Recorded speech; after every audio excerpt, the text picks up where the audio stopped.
Oke, Codingers. Nama saya Aditya Tirta Zulfikar. Di sini saya ingin membuat sebuah konten YouTube mengenai belajar membuat HTML bersama. Jadi saya juga masih belajar ya, tapi sekalian saya mengingat materi sebelumnya dan saya membuat videonya untuk kalian yang belum tahu gitu. Jadi dalam membuat website kita menggunakan HTML. Contohnya itu misalnya apa itu website. Misalnya kita coba cari tentang DPR. Kita searching.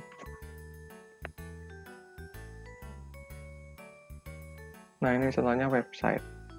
Nah, website sendiri ini adalah dalam pembuatan itu menggunakan HTML. Bisa dibilang website ini adalah seni menggambar di dalam website. Itu HTML maksudnya. Jadi kita akan belajar membuat seperti ini tuh dasarnya gitu adalah belajar HTML. Jadi untuk struktur HTML pertama itu dalam membuat HTML kalian perlu menggunakan text editor. Text editor itu dapat Notepad++ atau mata Visual Studio Code. Tapi saya diajarkan oleh dosen untuk menggunakan Notepad++ karena kalau kita menggunakan text editor yang udah ada autofill-nya, itu bisa dibilang itu bukan ciri khas anak informatika, berarti kalian nggak suka ngoding, itu nggak suka ngetik. Untuk struktur dasar HTML tersendiri itu, kalian bisa membuat tag. Pertama itu tanda seru, DOC, type, lalu spasi HTML. Ini untuk memberitahu kalau file yang kita buat adalah file HTML. Lalu kita buat tag HTML. Jangan lupa tag penutupnya. Jadi yang dimaksud tag itu adalah yang ini nih. Nah, ini adalah tag. Yang ini tag pembuka dan ini tag penutup. Jadi kalau tag itu nanti kita buat elemennya di dalam tag ini. Misalnya ini tag HTML. Kita buat elemennya HTML di dalam tagnya.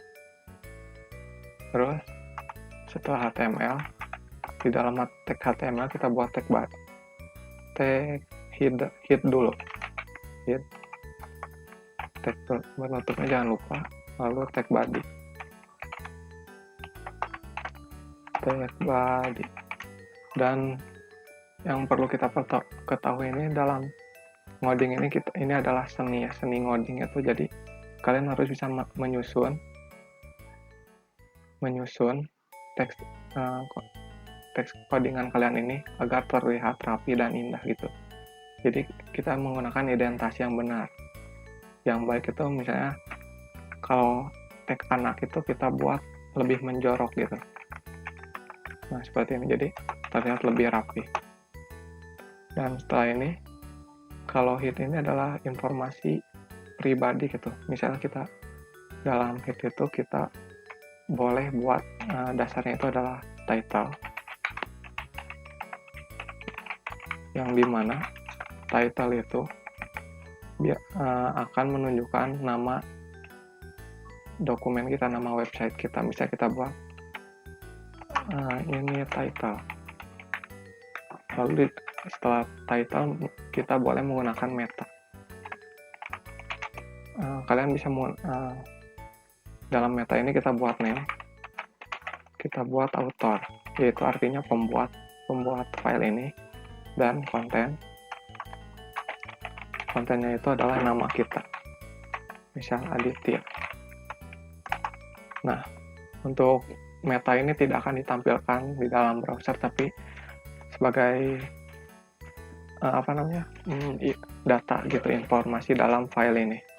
Lalu di dalam body ini adalah tempat kita menyusun konten kita nanti. Misal kita buat menggunakan head 1, selamat Anda berhasil.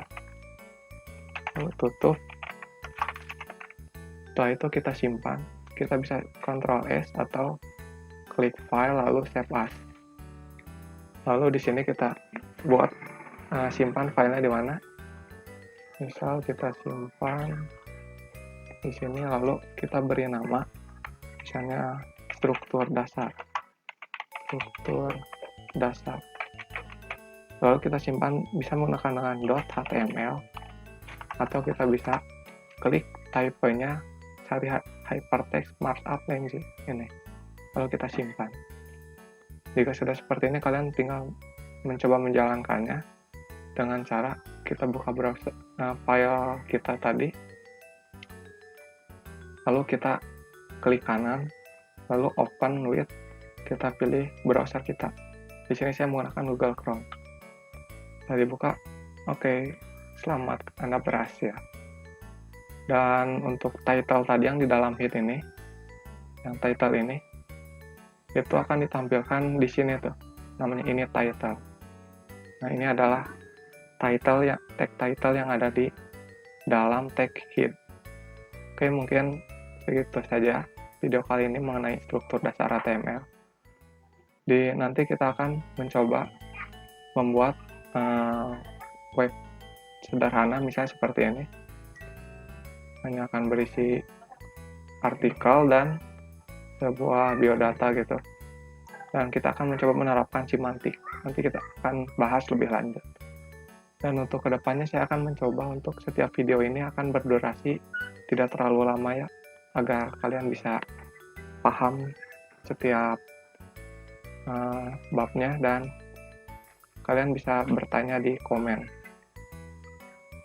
Kalian bisa bertanya tentang apa saja mengenai HTML ini, karena kita ini belajar bersama. Oke, mungkin begitu dari saya. Sekian. Terima kasih.